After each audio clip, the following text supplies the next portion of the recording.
Орой мэндийг дэвшүүлээ. За юм ярьж өгье та бүхэндээ.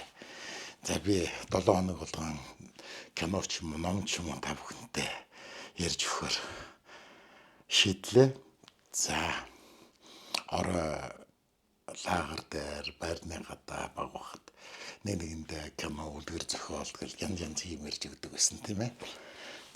Тэгээд яг тэрнтэй адилхан би одоо та бүхэндээ юм ярьж өгөх юмар байна. Тэр миний нэг орон цагаар сонсол бас сонирхолтой гэж магадгүй гэж бодлоо. За би эхнийхээ ярих зохиолыг Францын нэр зохиолч Ги де Мопассаны Булцаахай гэдэг өгүүлгийг сонгож авлаа. Булцаахай ч юм уу эсвэл юу гэсэн үг. Оросоор бол пышка гэдэг юм. Булцаахай одоо хөвсгөр гэсэн утгыг илэрхийлдэг. Нэг үгээр хэлэх юм бол булцаахай хөвсгөр гэдэг нь болохоор жоохон тийм ээ жин ихтэй тарган гэсэн утгыг илэрхийлж байгаа. Тий. За тэгээд булцаахай гэдэг энэ өгүүлэг 1870 онд үйл явдлаар эхэлж байгаа Франц Пруссийн дайн яг дуусаад тэгээ Францууд ялагдаад Пруссууд Руан хотыг эзлэхээр орж ирж байгаа тухай тэгээ тэр хотоос дөрвж байгаа хүмүүсийн тухай гол үйл явдал гарч байгаа. За тэгээд энд их сонио. За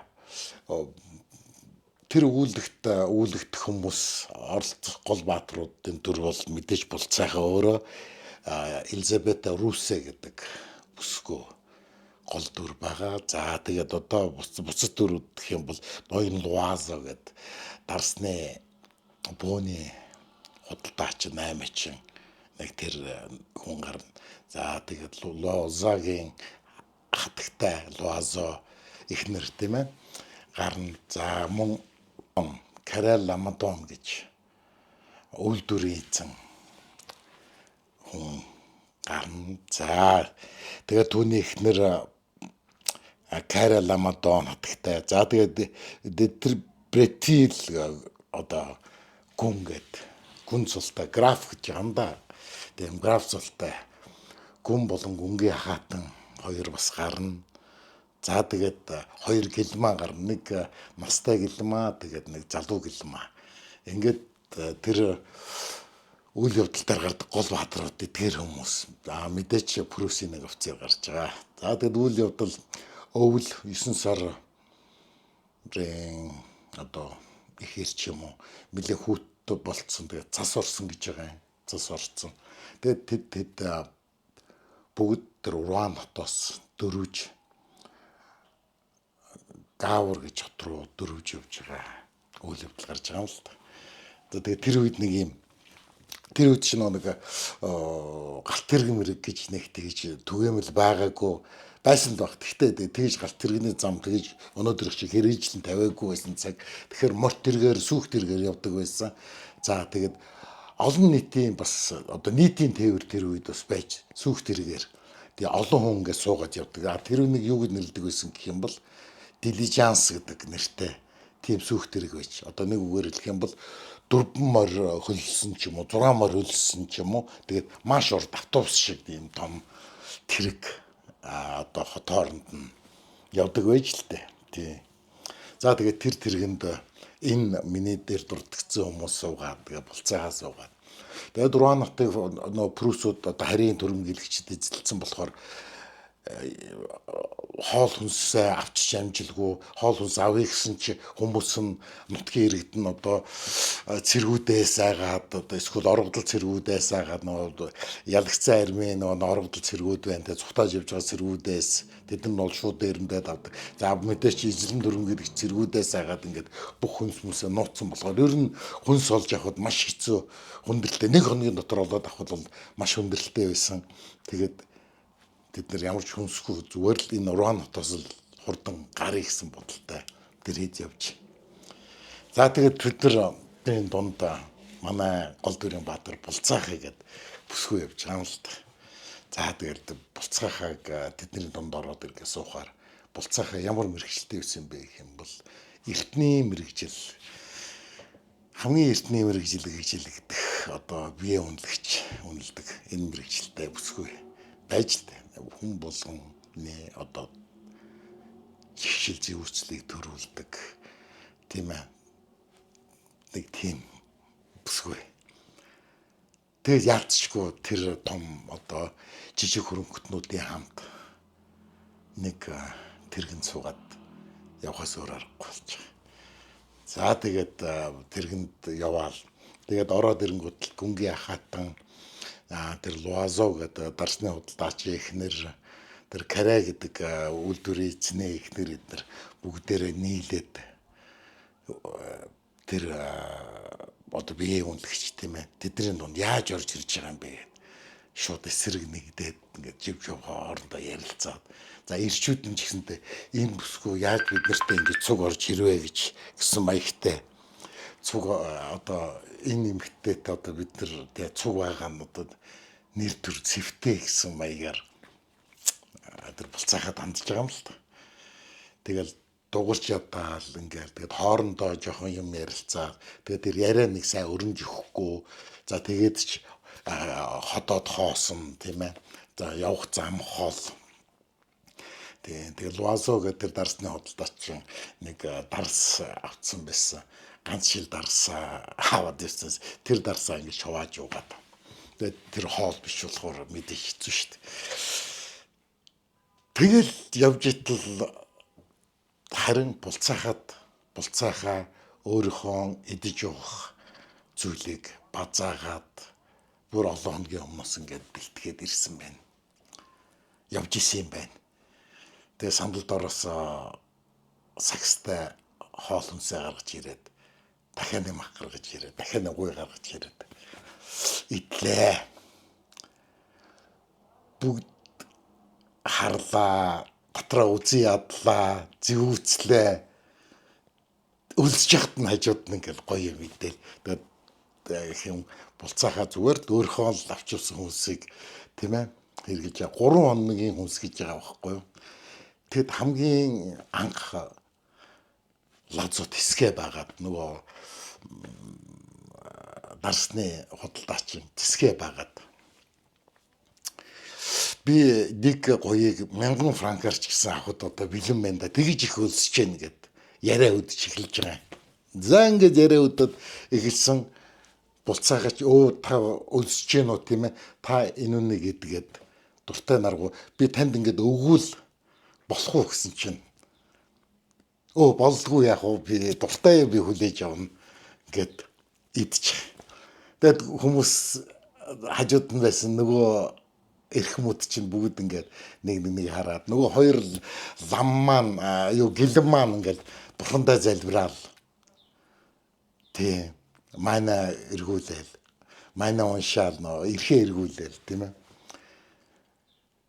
Тэгэд ингээд их гоё амттай гал ингээд магтаал ярьжсэн чинь их лазот гэж байгаа байхгүй. Манай ихнэрт өгж болох уу? Манай ихнэр бас ингээд өлсөд байгаа гэсэн. Тэгэлдээ гээл. Тэгэнгүүтээ хэрв би хүсвэл одоо тийм ээ гээд гэлмаа тондоо та хоёр бас идэж болох уу гэд. Тэгээд яг гэх юм бол хиний булцаахын саксанд сакс дүүрэн хоол тийм ээ. Тэгээд тэрэн дээр маш сайн дурдсан байгаа. Зөндөө олон пирожки тийм ээ талах дахиад хаймах хям талах гэдэг ингээд бүгдээ ингээд таваад явж исэн. Тэгээд 3 хоногоо хүнсийг хадгалсан гэдээсэн шүү дээ. Тэгээд гэлэн манар ингээд дугуйхан чимээгүй шиг ингэж толгойд охиж инээмсэглэж дахиад махын хувааж аваад тэгээд толгойд охиж баярлаад тэгээд бурхандаа залбираад тэгээд идчих.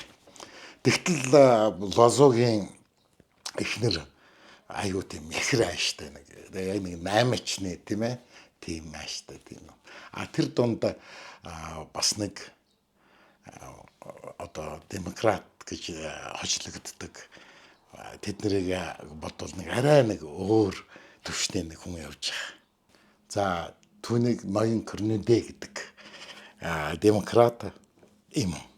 За тэгээд тэр дотор чинь гүн гүнгийн хайтан гэдэг дандаа бас нийгэм бас тодорхой байр суурь эзэлсэн юм тийм ээ ёс суртахуунтай ийм хүмүүс явж байгаа тийм ээ. Тэгээ бүгд яг өлсгөлөнд нэрвэгдээд тийм ээ өлсгийн эрхэнд тэр булцаахагийн хүнснээс хуваалцаж идчих. Хамгийн их тиссэн гүнгийн ахайтан хамгийн их тиссэн. Тэгээ сүулдэ тисч чадахгүй муужраад очиж байгаа. Тэгээ муужраад юу ч хэлэхгүй муужраад очингууд хоёр гэлмаа гүнгийн хатанг сэргээгээл амд нь жоохон дарс тутгаарай наадахаа энэ хоолноос болоо тийм хоолгүй улаан хоног явсан байна. Тэгэл тэгсэн чинь босоод ирэхэд нь нөгөө хин булцаах хэрэг гэж байна шүү дээ. Та зөвшөөрвөл би танд ингээд миний хоолноос та хуваалцаж идээч гэдэг. Тэгээ нөгөө гүнгийн хахад ирэх юмсгээр тийм ээ. Болгүй яах вэ гэдэг. Өөрөө итгэхийг үсэж байгаа шүү дээ. Тэгээд ингээд бүгд хэлээ. Тэгээд бүгдээрээ яагаад одоо энэ хотоос гаргуулсан түүхээ ингээд яриад хоорондоо хуваалцаад халуун уур амьсгал ягаал хин булцаахад ч гэсэн аюу тийм анханд аюу хүүтэй хамтжсэн бол аюу өнгө айсан өөрчлөгдөөл тийм булцаахагийн юу хийж яагаад ингэж гарч ирсэн болсон талаар яасан. Тэгээ булцаахаа юу гэж ирсэн гэх юм бол Руандыг одоо прусууд эзэлсэн. Тэгээд би прус хүнд биеэ би үнэлэхгүй. Би Франц эмэгтэй би ийм гадны төрөмгийдэгчдэд одоо би үйлчлэхгүйгээ шийдээд би яаж тэд нар алгаад очиад чи их зөв шийдвэр гаргаж чи бол жинхэнэ их оронж өсөхгүй байна гэдэг магтаа. Тэд нар бол бүгд тийм яриа ам нь бол бүгдээр их оронч их оронд аюу хайртай хүмүүс байгаа байхгүй юу. Тэгэхдээ тэдний явж байгаа зорилго нь зөвхөн бизнес. Бүгд бизнес. Тий.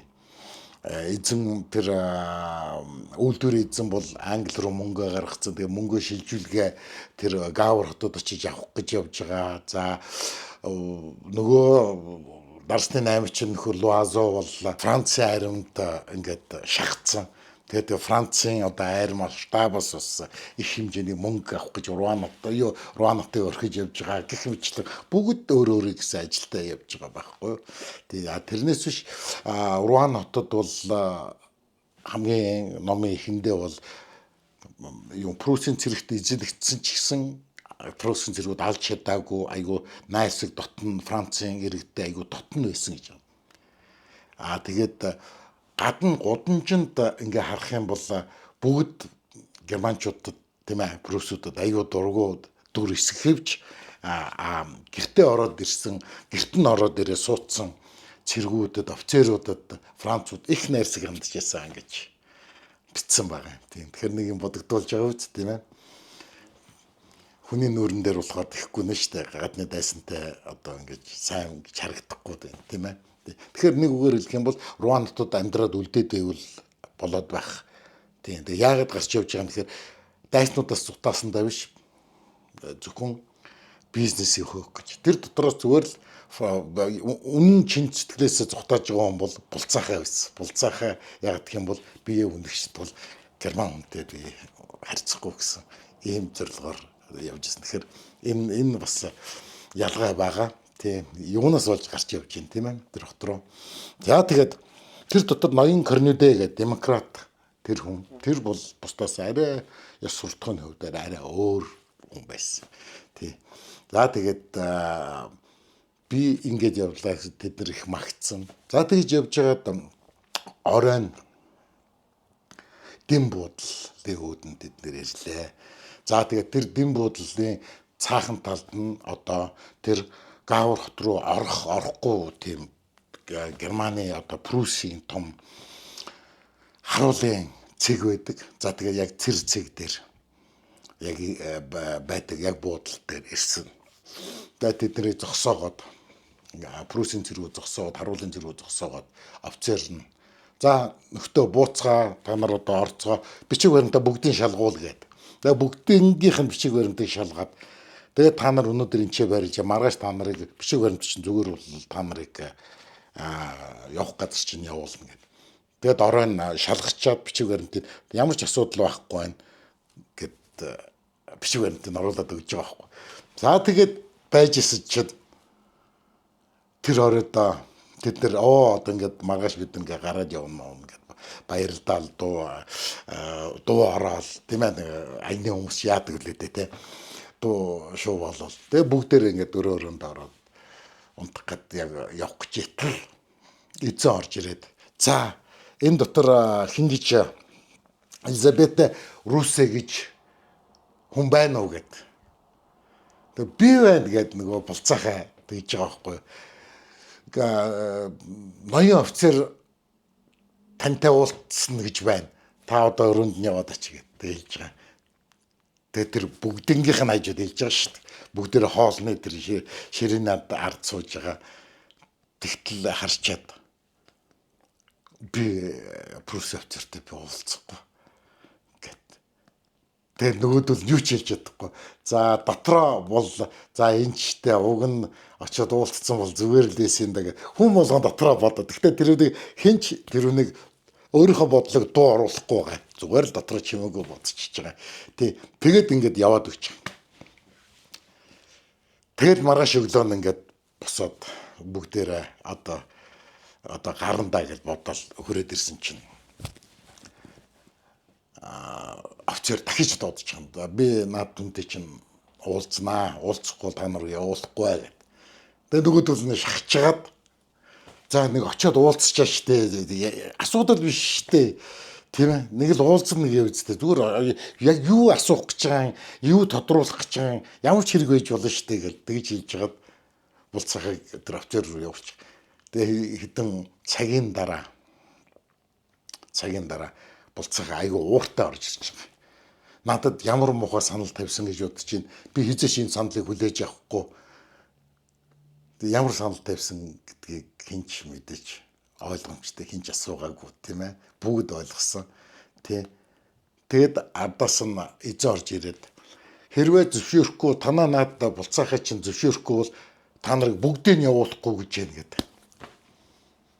Тэгэл тэд нар ихлээл юм шүү дээ муу Прусын муу гахаа энэ тэр гэл хараагаал тэгж байж байгаа. Тэгээд дараа нь нэг хоног ингээд өнгөрчихөж. Тэгээд дуу шуугүй болоод бүгдээрээ дотроо яаж булцаахыг тэр герман офицертай нөхцөлөх үү гэдгийг бодож эхэлсэн. Гэхдээ хинч дотроо нөө анаасаа нээж гаргаж хэлж чадахгүй аюу эвгүүтэй. Тэгвэл тэд нар яаж хийж хагаад хоорондоо хэл зүгээ олоод ер нь булцаахыг Прусын офицертай яаж учруулах уу гэдгийг шах талаар бодож ирсэн. Маш шивтийхэн. За тэгэл одоо юу гэж ярьсан гэх юм бол Библиэлд гардаг Авраамын түүхийг ярьжсэн. Тэр Библиэлд гардаг Авраамын түүх гэдэг нь Библийн домгоор бол Авраам бурхны одоо хүслээр зарилгаар гэх юм уу те хүүгээ ганц төрсөн хүүгээ одоо бурханд өргөх гээд ингээд алах гэжсэн. Тэгтэл бурхан би чамайг одоо ийм үн чигээр гэдгийг мэдлээ тэгээд тэр Авраамыг маш их одоо мөнгө алт мөнгөөр одоо ивээсэн шагнасан тухай тийм домог байдаг байхгүй юу тий. Тэгээд мал сүргийг үржүүлсэн тэрүүний тухай ярьж өгч байгаа. Клеопатрагийн тухай ярьж өгч байгаа. Клеопатрагийн тухай ярихдаа Клеопатра эх орныхон төлөө харийн маргалжид бүх жанжингуудтай одоо ингээд тийм ээ нөхцөөд ингээд өөрийнхөө их орныг ингээд авраад үлдэж чадсан гавьяатай хатан хаан гэж одоо ухуулж байгаа. За тэгээд ер нь ингээд тэгээд дандаа нэг иймэрхүү тийм ээ ер нь ингээд тэгээд гэлэн маань нар хүртэл түүнд оролцож байгаа. Гэлэн маань нар юу гэж хэлсэн гэх юм бол ер нь тийм ээ нүгэл сайхан сэтгэл гаргаж тийм ээ сайн зорилгын төлөө нүгэл хийх юм бол бурхан тэрүүнийг шууд уучлана гэж. Тэгэхээр одоо маш том дарамтанд ороод тэгээд нэг өдөр хоёр өдөр явж чадахгүй ингээд өнцгдсэн болохоор булцаага ямар ч аргагүй болоод тэр офицер дээр очиж байгаа. Тэгээд маргааш өглөө нь явах боллоо. Бүгдийг явах зөвшөөрлийг өглөө. Тэгтэл хамгийн навшиг юм эхэлж байгаа. Тэгэд бүгд болцоохотой хамгийн маш хүн аюу хүүтэй хандж эхэлж байгаа. Тэгээ яг тийм бол тэд бүгдээрээ хүнсээ цуглуулсан тэднэртэй хуваалцах чирэг байхгүй. Харин болцоохоо ууралж бухимдаж явсаар байгаад ямар ч хүнсгүй буцаад тэр тэргэндээ суугаад явж байгаа. Тэгтэл хинч болцоохотой өөрийнхөө хүнсийг хуваалцдаг. Болцоохоо хамгийн сүүлд нь дотроо тэдгээр хүмүүст тэдгээр тийм хоёр нүртэй хүмүүсийг хараад өөртөө тэдэрт гомдоод уйлаад тэгээд тэр өгүүлэг төгсдөг. Тэгэхээр мораль ярьдаг тийм ээ. Маш их том ёс суртахуун ярьдаг. Нийгэмд байр суурь эзэлсэн мөнгө төрхтэй хүмүүсийн одоо үнэн төрх тийм ээ. Яг ямар байдгүй вэ гэдгийг энэ болцаагаа өгүүлсэн байдаг. Тийм. За нэг юм руу ихний өгүүлгээ танарт яриад ингээд өндөрлөё. Гарал тавьж сонссон бол маш их баярлалаа.